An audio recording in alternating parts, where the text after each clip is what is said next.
Ош шаарында учурда 3000дей жумушсуз жарандар каттоодо турат. Бүгүн алардын баары экинчи калаада өтүп жаткан бош орундар жарманкесине чакырылган. Анда жалпы 40тан ашык ишкана 2000ге чукул вакансияларды сунуштады. Негизинен вакансиялар өтө эле көп. Издештирип, неме кылып көрүп атабыз. Мен өзү кесибим мугалимдик. Ушул эми көрүп атам. Табам. Экисине кызыгып атам, ушунда тикмечи болоюн деп атам. Тикмечи болуп иштейин деп чото ушуларга кызыгып баргым келип турат.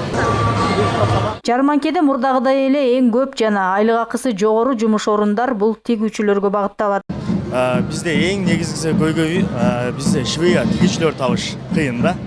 Бизде айлык изденүү болот. Канчалык тигип, канчалык аракет кылса, ошого жараша ошончо акча алат.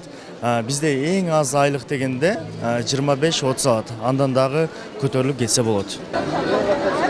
Ошондой эле жеке клиникаларга дарыгер, мээрбан эжей, мектептерге мугалимдер, банктарга эсепчилер жана башка мамлекеттик ишканаларда да бош орундар көп. Эмгек жарманкесине катыша албаган ишканалар вакансиялардын тизмесин атайын тактайчага да илип коюшкан. Кээ бир жарандар жакшы киреше табам деген максатта Европа өлкөлөрүнө барып иштеп келүүгө да кызыктар. В основном бізде завод-фабрика скаттар істейді. Завод-фабрикада конвейерная лента, станок, более тяжелая работа, да, бұл заводтардачы. А скаттарда вакансия аябай көп. Ручной сканер, комплектация, упаковка, приклеение бирок, приклеение ценников. Мында караса все просто. Тем более жумушта инструктаж болот. Ота доя түшүндүрүп кетет да, кандай кылыш керек, эмне кылыш керек. Анан Польшада жатакананы работодатель таап берет. То есть силер барып издебейсиңер, там бардыгы даяр болот, даярга барат да. Барып эле иштеген эле мүмкүн болот да.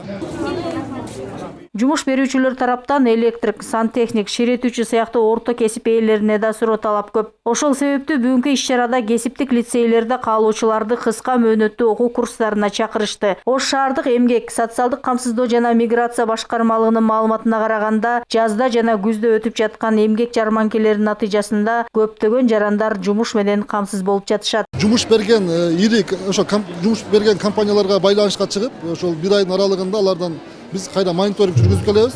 Ошо мониторингдин жыйынтыгында ошо жылда эле ошол жумушка жайгашкан жарандарды биз аныктап, ошолорго мындай жумушка жайгашкандар дагы бар. Ошондой эле өздөрүнө баягы кеп кеңештерди алып, мындай маектешип багыт алып кеткендер дагы болот. Жыйынтыгы болот.